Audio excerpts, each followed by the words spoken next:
What's up, everyone? Welcome to MX Disc Golf. Today we're going to be watching round one of the Hideaway Open, brought to you guys by Deep Ellum Brewing and powered by Innova Disc Golf. This was a B tier that was out at Terrell, Texas at the Hideaway DGC. It was a pretty harsh condition tournament. After the first 6 holes, we have on this feature card, we have Emerson Keith at 3 down, we have Chandler Kramer at 1 down, we have Gabe Hernandez at par, and we have my friend here in the booth, Carlos Nacho Garcia, sitting at +4 after 6 holes, man. How are you feeling? It was definitely a different experience for me playing with two elite players, I would say. Yeah, for sure. Probably your first feature card, and I guess it's a accomplishment because you were the team captain for this place, for the Hideaway. So we're going to start the action here on hole 7. We're watching Emerson tee with his forehand. Yeah, this hole is I would think requires a fairway or a driver, some sort of, stable. It's more of a placement shot than just kind of powering, driving through the woods. Yeah, I've seen a few good turnover shots for backhand, but pretty much if you have a forehand, this is going to be the play. Forehand up to the top of the hill. This hole is kind of shaped like a U. Kind of more like a reverse 7. Yeah, okay, yeah. Also, this hole is sponsored by MX Disc Golf, by the way. Anyway, yeah, good little turnover there. You were just mentioning how your forehands haven't been working. I've been throwing forehands the whole time. It was a little tough watching some of these forehands and trying to, match them up for the first few holes, and then, as you can see, it takes some decent touch with some forehands and good power to get it through the woods. Yeah, Emerson really made this hole look pretty simple, but there's so many trees. This gap is not that easy to find, and if you're slightly off the fairway one way or the other, it's not an easy look. Chandler got way up the fairway on his drive. That's an easy up and down for him. This is your third shot. This would be my look to save par on this hole, which is pretty tough. Looks like you're in the circle. Now this is Emerson for his birdie. He banks it. Fully under control at this point after 7 holes. Oh, Gabe. A little hesitation on his putt there. A little low.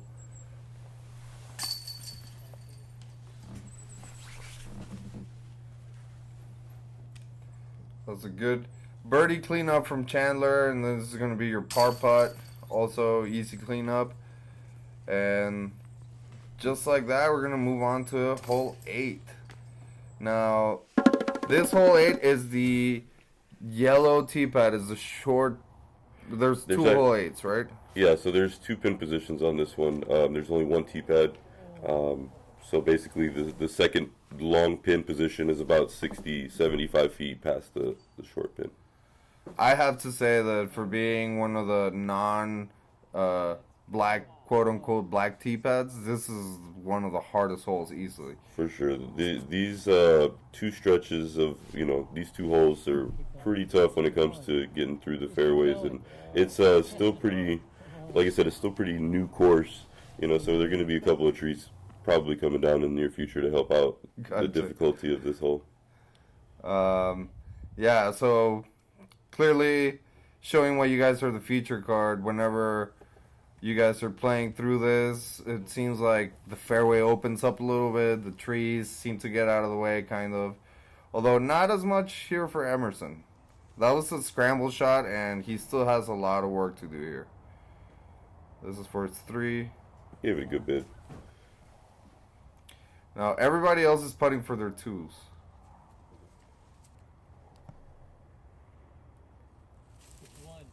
Oh. It's been pretty typical. Pretty typical that week. What are you putting with? I usually like understable putter at PA4. Okay. Prodigy. Nice. So here we're seeing Gabe miss his birdie and his par putt. So continuing with the struggles on the putting green. Which is rare. Gabe's usually a pretty good putter. And this is also going to be a bogey for Emerson after the scramble shots hitting a couple of trees. And a couple of par putts to clean up for you and Chandler. And honestly, that wasn't too bad. This hole, par's a good score on this hole. I mean, it's a tough. And it's then a tough get. For the long position, it's even more ridiculous. So for sure. I mean, I think it's a good forehand and a even tougher approach forehand. Okay, so hole 9. This takes an incredible amount of touch to get this down this tight fairway and not skip OB right. The property line is very close on the right side.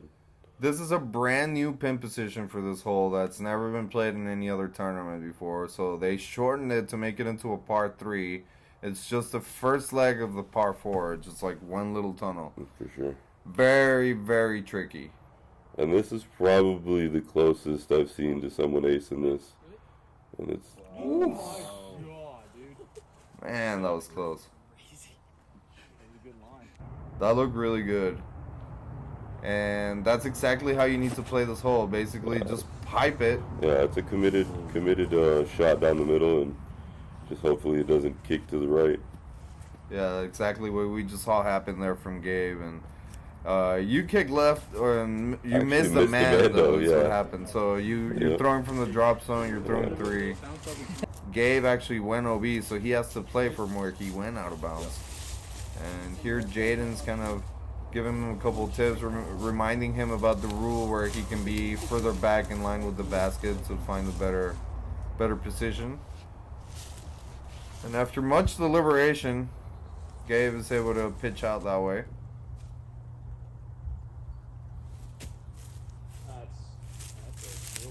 It's a long look for birdie there for Chandler. This is to save bogey. And that was a great putt. Good putt. You can still see that he's disappointed.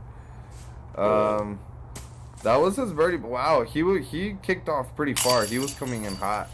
Yeah, I mean I think it's a fairway driver shot, maybe mid-range, and I think he threw a warbird on that hole. Okay, so, nice, very cool. Okay, hole 10. We got to throw over the water, 400 feet. It's got to take at least maybe 330, 350 to get over the water. For sure, the carry's about 315, 320, and we're dealing with a little bit of headwind here. Yeah, so we gotta manage that wind. Ideally, you want to land kind of where Emerson is. Yeah, Emerson threw a decent shot. I mean, usually you have a right to left or maybe a tailwind on this hole. When it's a headwind, it's tough. It's a tough get. But when you get it, it's a good feeling. For sure. My drive came up a little short there. It's a common little filtering area for discs when they don't make it over the top of the trees. Yeah, definitely like the safe landing zone over there, although it's a 3 at best. It's definitely not a birdie look from there. And that's where Gabe lands too. Now, you mentioned to me that this actually was OB for Chandler, is that correct? He had landed inbounds and rolled into the dirt, road path on the side. Unfortunately, I mean, it's a rare situation, but when there's a headwind, it's very likely. Can happen, yeah, for sure. Now, this putt is a very, very interesting look. He didn't have very good, position with his feet. He was his toes were angled downwards and having to putt uphill with kind of a right to left headwind is yeah, that was pretty tough. So, well managed there by Emerson. And everybody else is going to clean up their putts.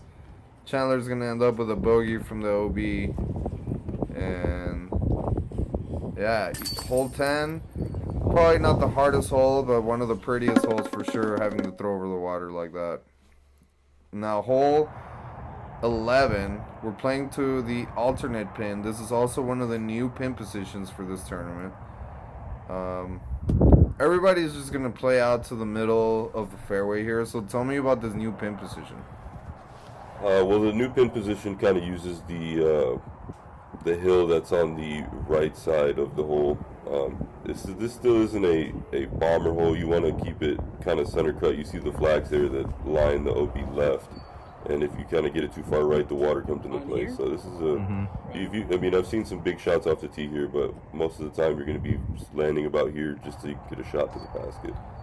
Yeah, I feel like in this hole, a big bomber shot off the tee doesn't necessarily give you any advantage, because it's pretty much guaranteed that you're going to need to have a second shot to get to the basket. So eagle is almost out of the question unless it's a throw-in. For sure. And which has been done. Yeah, it has been done. Especially for the regular pin position. This new one, very tricky. I didn't see that many people get that close. Although we're seeing Gabe get... That was pretty good from Gabe. And this is the common play. People are going to be throwing forehand approach shots towards the basket to get around that big tree. My forehand wasn't feeling so well after the first few holes, so I just kind of tried to stick to some backhands, and when I needed to throw a forehand, it'd use it. And this is a really good shot here. And if I recall correctly, here the wind was blowing right to left, so it was, or in your case for this putt, it was straight. Yeah, straight, total headwind. Yeah. You can see the branches moving there in the background of that pine tree. And I think at this point, at this part of the hill, it kind of blocks the wind slightly. You can still feel it, but it's a tricky wind sometimes. Yeah, we were dealing with a cold front that was coming in, basically. It was right before the ice days in Dallas for the last week. So for 2 years in a row, we've had ice out, and this was the start of it. Yeah, during the tournament, the temperature was dropping constantly for the first and the second day. It's pretty crazy. All right, moving on to hole 12, 373 feet, slightly uphill. You got water OB directly behind the basket here. This looks like a pretty good drive from Emerson. And this is the way that the hole is designed to be thrown. I mean, that was a great shot. That barely bumped the bottom of that tree. Otherwise, I bet it would have slid all the way up to the basket. And I think Gabriel actually threw his with the headwind, turned it over, and actually got pin high to the left side of the basket to have a look at it, which is pretty rare. That's impressive. Oh, shit. All right. Chandler's immediately concerned with that throw, but he's going to be in similar position to Gabe, actually. Got over on this one a little bit, and yeah, it looks like found maybe a common spot for the errors that when that right to left or that headwind comes into play. That's a lot of just kind of land in that area, get it offline. Shout out to Nico filming. Yeah, making an appearance. Nico coming by to say hi, hanging out, good times with his teammates. No, that was not the best up shot that we've seen from you. Yeah, I had just got that disc back from you too that approached us. So yeah, Gabe gave it a good run from where he was at. That was very close to a huge birdie. And this, I had to give it a run. There's a little OB behind it, but I wasn't one to lay up. Good little rollback too. The wind helped you there. Yeah. Now, who the wind did not help there was Emerson, who ended up going in the water with that putt. Yeah, it was tough. I mean, it's straight OB. So yeah, that was just bogey, and everybody else is gonna clean up you guys' pars, and you're gonna move on. Yeah. And if you guys are seeing that the camera is kind of glitchy a little bit, we did have a slight problem. It will be fixed within the next few throws, so just bear with us for a little bit. We're going to watch Gabe tee off first and straight into the tree, the only tree that you have to avoid. Yeah, it was a little bit, the tee pad get a little muddy from hole 11 and 12, and it was a little bit of early release. This is probably one of the easier holes on the course. I would say, I mean, for the pros, it's a 400 foot stock hyzer, I would say, just around the trees. And, with the wind, I guess it wasn't too bad. A little bit of left to right wind was kind of keeping it from skipping too much. And this was a really good shot. Incredible shot there from Emerson. And yeah, I mean, this is compared to some of the other holes that we've seen that are heavily wooded. This is probably the most open, straightforward shot that you guys have. Just like you said, a stock hyzer. And then for the second round, it gets pushed back, and the hole turns into a 520-foot shot that's usually in a headwind or a left to right, which is really tough. Yeah, and so as you guys can tell, the camera was glitching on us, and so had to reset it, and now we're back. We missed Gabe's upshot, but otherwise we have everybody else's putts just approaching there with the basket. Now no one's really giving it a good run. Yeah. So. And my disc actually, unfortunately, rolled down the hill down to the bottom. I thought it was in a good position. It looked good, yeah, it looked good. And I had to kind of give it a run back up this hill. And who was parked was Emerson, who will be last to putt after everybody has made their pars, and now this is going to be Emerson's birdie. Pretty sweet, honestly. Yeah, I think that most of the time I'd rather be short on this hole to just catch the tailwind putt rather than be long to catch the hill rolling down. Yeah, you don't want to be putting uphill like that into the headwind. Now, hole 14, we're playing one of the alternate pins here. This is a more scoreable position for sure. And Emerson looked like he just went for the long pin anyway. I still feel like most people are playing this hole the same way, just maybe a little shorter than what they usually do. If they're going to be in the long pin, they shoot the same shot.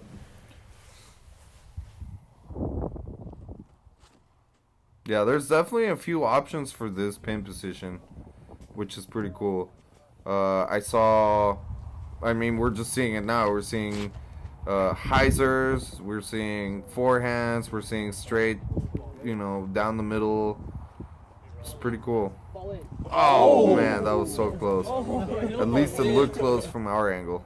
And it sure was. Look at that disc lying right next to it. And so Emerson's going to have the longest putt coming in right here.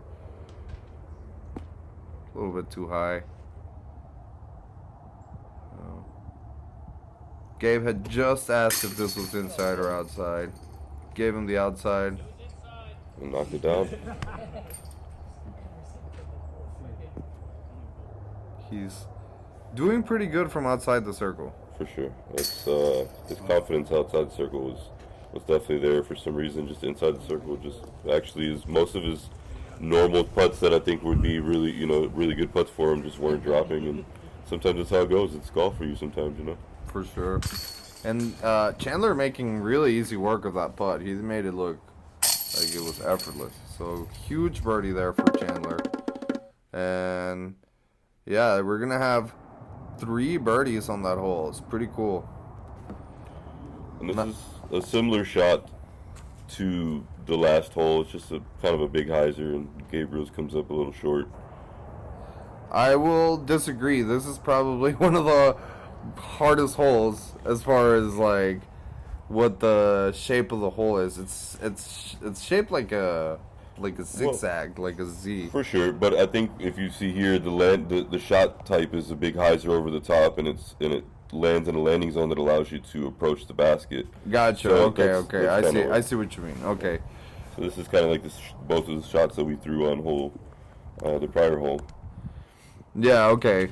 So you guys are all throwing big hyzers. And most of the time you want to land. Yeah, you want to go further left for when sure. the pin's in the long position, you're going to want to have a decent look at it. So, yeah, here in the short position, it seems like you can actually be kind of out of position from your drive and still have a somewhat decent approach at the basket. When it's in the long position, if you're not exactly where you're at right now, you really don't have a look to approach towards the basket. It's pretty crazy. Yeah.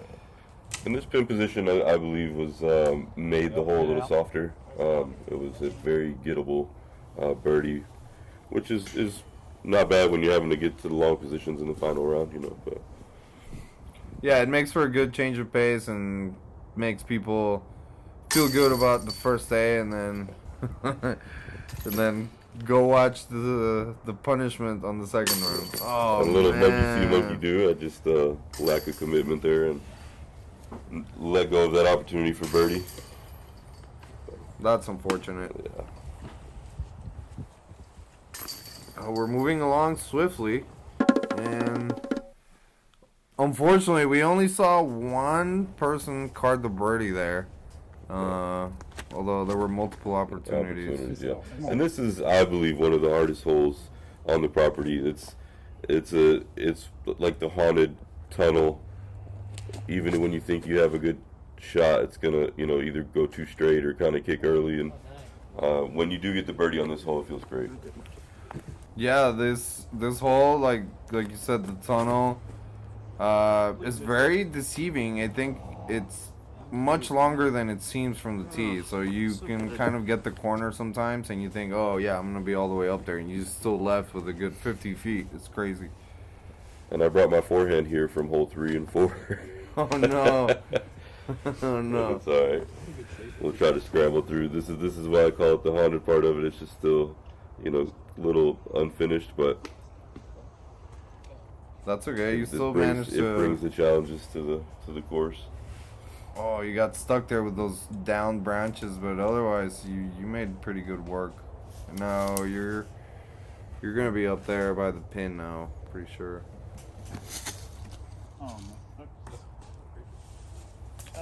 Chandler hitting that late branch, but he should still have a pretty good look for his 3 there. Now Emerson, easy up and down there for his par. That's what you want. This is the kind of hole where par is probably getting strokes on people. Yeah, I've seen a lot of big numbers on this hole. Ooh, and he wanted to throw it in the little forehand pitch up. And I didn't have much to do there, so I just decided to pitch it up to the basket and take my medicine. That's smart. So this is Chandler cleaning up his par after hitting that branch. And par for Gabriel. Double bogey. Double bogey. Double bogey. Man, rough. And Emerson also cleaning up his par and moving on to hole 17. One of the prettiest holes, in my opinion. I love the way this tunnel looks from the tee box. It's very inviting to throw a perfectly piped shot. Yeah, it feels good when you get it. This hole has a lot of early trees that can get into some people's heads, and the hills that go up and down on this hole are pretty crazy. Yeah, it's very notable how the ground goes up and down from the tee, and you really want to get all the way to the second hump there. At least that's where I think most people are trying to get to. And so far we've seen 3 bad shots off the tee. Let's see. And this one was still bad. I just got lucky that it landed in the somewhat middle of the fairway. Yeah, it was better luck, but still not a great shot. I'll take a soft kick any day. Emerson still with struggle, is going from left side to right side. Wow, ooh. That was almost a very really clean shot from Chandler, yeah. And this is a tough shot. He had a tree right in his lie. It just had to kind of like short arm it, and it still went. Yeah. Flared skip, pretty crazy. Yeah, you could see that he was trying to avoid slapping that tree. And what a bullet! Oh wow! What a good shot, man. Appreciate it. That's I just actually got that disc in the bag. Got a gift from someone, so it's pretty nice. Nice. Alright, so Emerson has nowhere to go, so he literally just has to pitch up into the middle of the fairway. Now he's going to try to approach the basket. So he's also looking at a bogey here. Because, yeah, that was his 4th shot. That is his 4th, yeah. So he'd be putting for 5 here. No, this is Chandler for birdie from far away. Some big putts. No kidding. I can't count how many he's already had, but he's had a few good ones so far in this round. Gabe just didn't. It's pretty rough when you get to the right, so you had to just pitch out there. Yeah, this course really is punishing if you're off the fairway. Wow, that was a great putt from a knee. It looked almost like you were just laying it up, but you laid it up into the basket. Yeah, I don't like laying up, but those are some of the putts I try to practice when that was I get nice, time. man.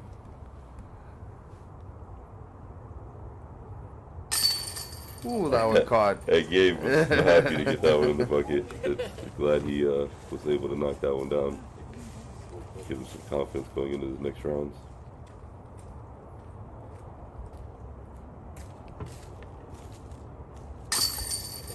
And Emerson can get his bogey here. Yeah, and finally, hole 18, par 4, 730 feet. This is also very, very difficult hole.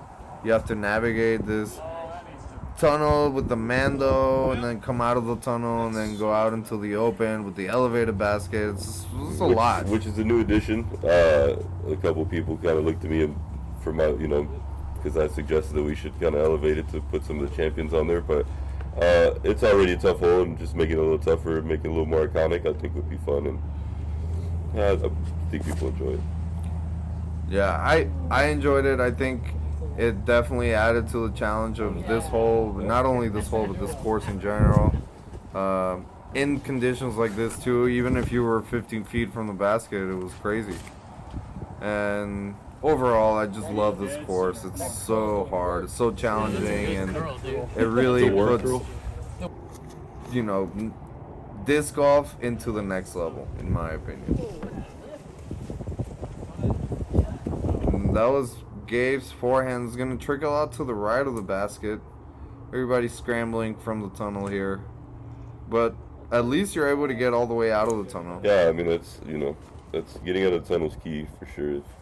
As you can see, Chandler's a little off to the side. Most of the time, if you're not somewhat to the center, you're pitching out.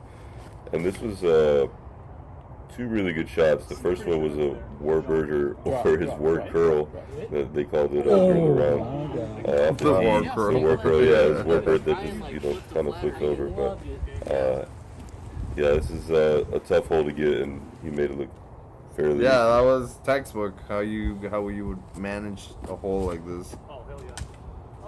Oof.